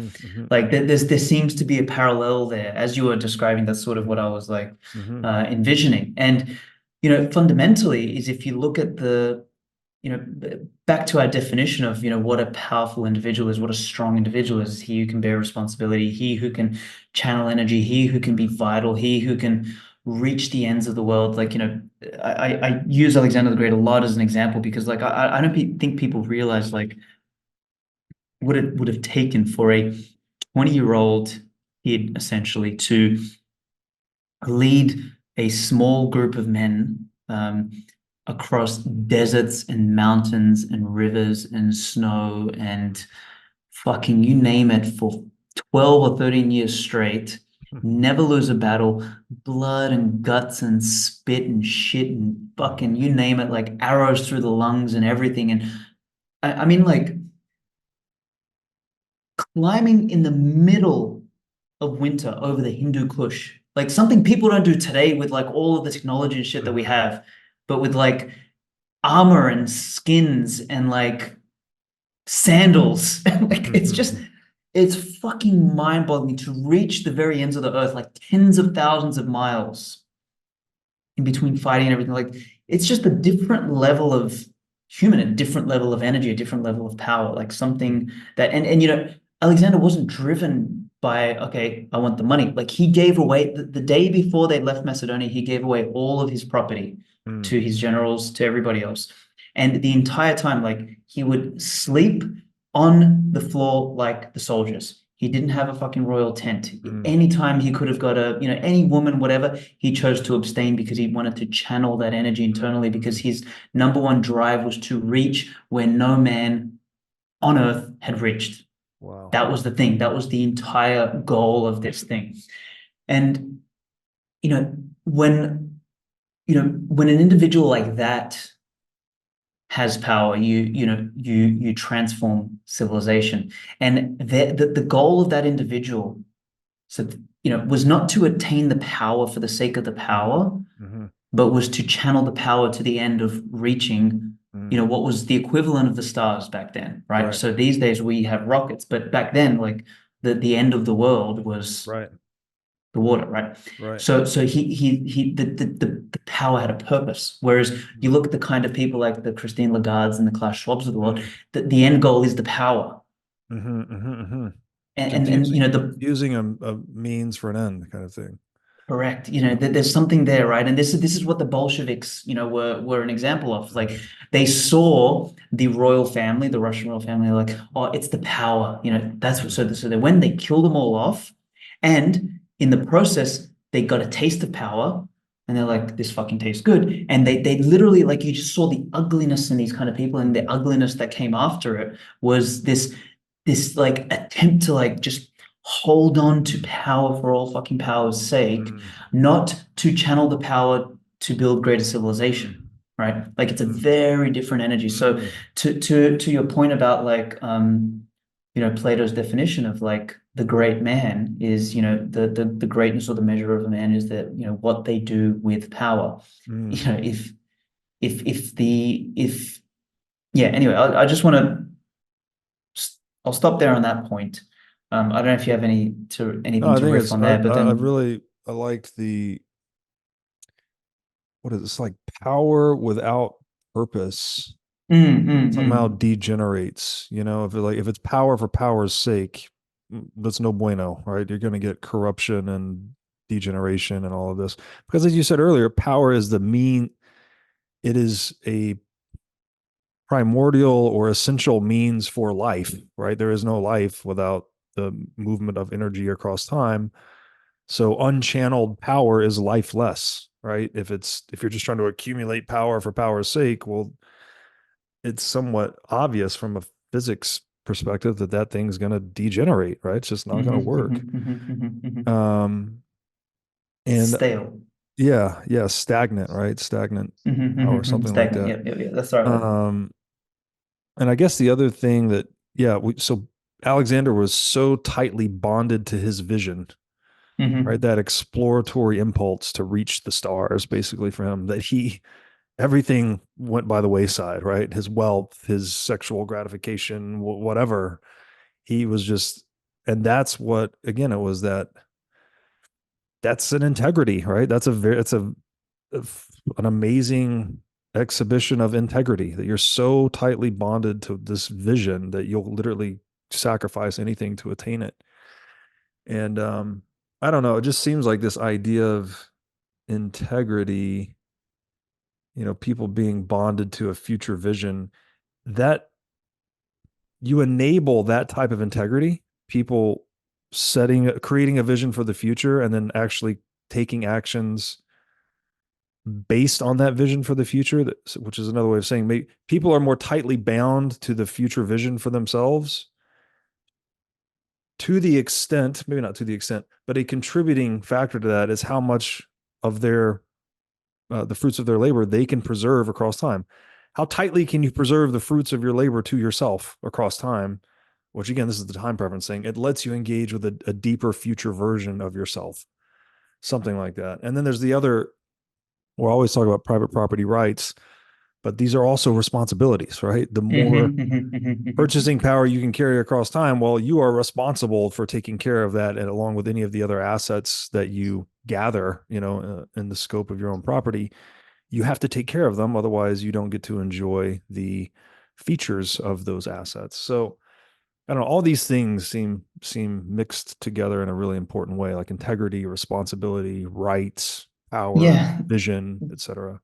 they are all interrelated. Like I think, as you're describing that, I thought of like self-ownership and agency, right? And I think the difference between the master and the slave, essentially, and Nietzsche would have argued this is this idea of agency, is Mm-hmm. the master was one who owned himself, whereas Mm-hmm. the slave was owned by somebody else. Mm-hmm. And this is like these people who are the greats, who are the archetypes of the channelers of vitality and Mm-hmm. power and all of this energy, is they had or have the capacity to have a high degree of self-ownership, but Mm-hmm. self-ownership implies the responsibility to carry Yes. oneself, Right. right? Which is, you can't escape that. Right.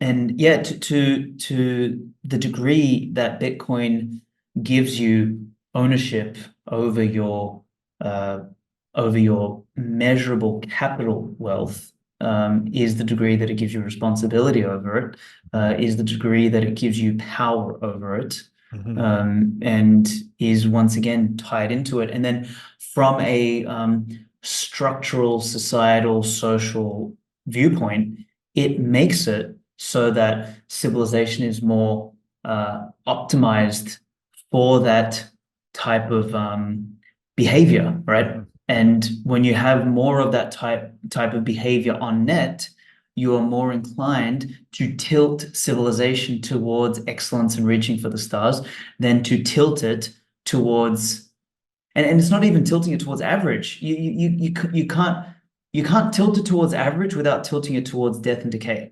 Right. That's the problem, and Exactly. that's what the Right. equalitarians don't get. It's like, oh yeah, but can't we just like just be all equal and nice? It's like, no, as soon as you tip it that way, Mm-hmm.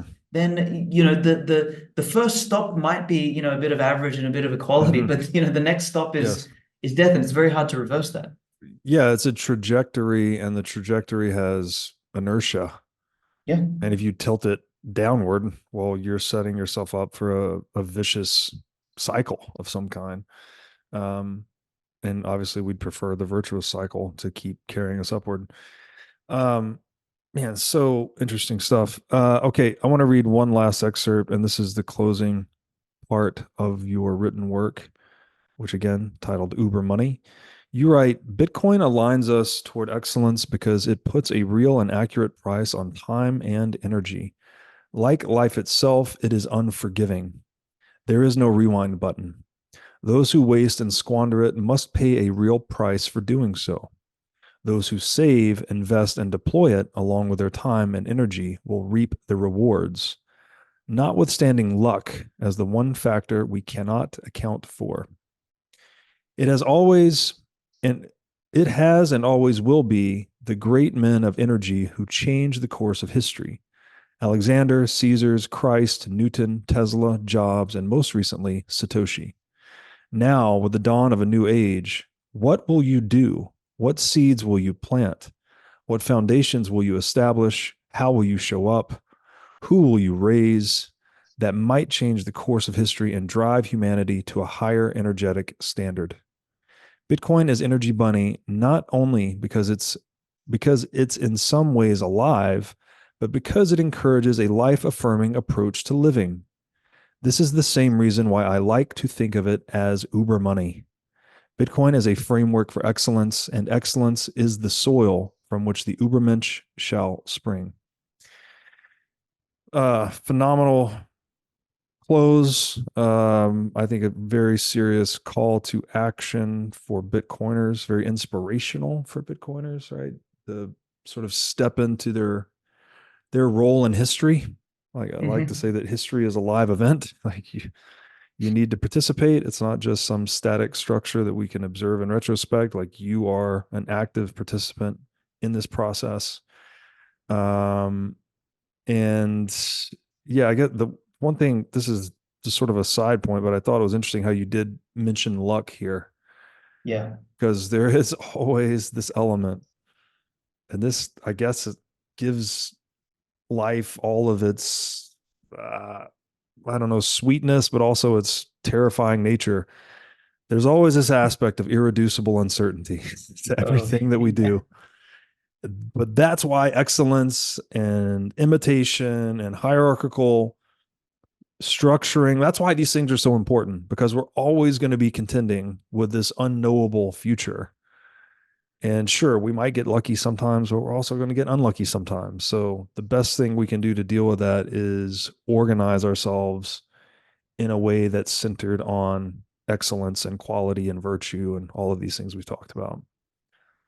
Totally. Yeah, the luck one I think about often actually. I was to me it's almost like related to just the very uncanniness of like life existing at all, like why we're here, like in consciousness, and like that we're alive and agency, and like, like maybe luck is another word almost for God or something like that, or something. It's like it's you've called it in the past. I think you say the word ineffable a lot. Like that. That's what luck is. It's this thing you can't define it, and this is why I fundamentally don't believe in things like like the computational path to artificial intelligence, because like just luck is not factored in. There's just there's a irreducible component that we just don't know what the fuck that is. Yeah. And this is why the communism will never work. This is why all of these sorts of systems that try and like overly control anything, they just can't, because at the very least, like you could have this perfect system. It reminds me of the Matrix. Remember the architect? Like here he talks about like we designed the perfect system, blah, blah, blah. And then something still fucked up. It's like, what the fuck is wrong with you humans? And it's like, well, the answer is humans are alive. The anomaly, right? Remember, Neo was the anomaly. Like the anomaly is luck. And, I think about that often. It's, it's the thing you can't get rid of. So all you can do is, find the principles that seem to be the most lindy, seem to be the most functional, and seem to be the most life affirming, and live in accordance with those. And then, luck's a bitch, bro. It's gonna happen, and you can't do anything about that. So do your best, with what you can. Yeah, it's something like that. The gap between map and territory is the domain of luck, and that gap always exists. Ancient mythology called it like primordial chaos, it's the dragon, whatever, but it's an ever-present reality. And I think, again, all of the things you've highlighted here about the Ubermensch and what we should strive for, those are the best qualities we can cultivate in ourselves to deal with that ever-present reality, to make it maybe a little bit less terrifying and more rewarding, right? It's also where we make discoveries and innovations and all of these other things. We go out into that chaos and we figure out something new. And do you know what? Just it hit me. Maybe that has some sort of impact on luck, honestly. Like, the more you do that, maybe you taint luck in your you taint luck with what you wrap it with. Maybe. Yes. No, that's a great point. I think, what is that old saying? So something like, good luck happens when hard work and opportunity cross paths. Yeah, something like that. Yeah, we definitely can't. It's something to do with that. Yeah. Definitely can't make it, but we can sort of tilt the scales in our favor a little bit. Aleks, man, like I told you before we started, I think this is your best piece of writing. Thank you, man. Thank you. Really wait till stuff. you see the Bushido of Bitcoin, bro. Honestly, like this is just a glimpse. Honestly, like there's 80,000 words there of what I think is even a notch above this. Like I'm so proud of that book. I can't wait to release it. It's going to be the best thing I've ever written, I think. Awesome. Very excited for that. Where would you point people to find out more about you or your work? I would love people, if they enjoyed this conversation, to go pick up a copy of the 6th edition of the Bitcoin Times. So by the time you release this, it should be shipping. It's in the process of being designed right now, and it will go to the printers very shortly. I'll give people a code if they want to save some sats on the purchase. So if they use the code ENERGY, they can pick up a copy on bitcointimes.io. And this is the Energy edition in particular. In fact, if they don't have the previous editions, like the Austrian edition, which had like Goldstein, Pierre, and Seyfedin and people like that, like previous editions have had Alan Farrington and Thomas Strolad and obviously yourself, Eric Case, and like all the fucking who's who. It's invitation only, 6 essays per year, 1 edition per year, and they get printed as a collectible, 2,100 of each. If they want to support this work and have a read of this in physical form, it's at bitcointimes.io and they can pick it up there. Otherwise, I guess the best place to follow me is on Twitter, Svetski Writes, WRITES, or if they look up svetsky.info, SVETSKI.info, all of my links are there. And I've put this essay at the top just so people can get easy access to it. Awesome. Thank you so much for doing this. And again, Thank you, great man. work. Absolutely. I really enjoyed this conversation, man. I think this was actually our best recording so far. So Likewise. really enjoyable. Excited to Yeah. release it. And good to see Thanks, you again. man. You too, brother. Thank you.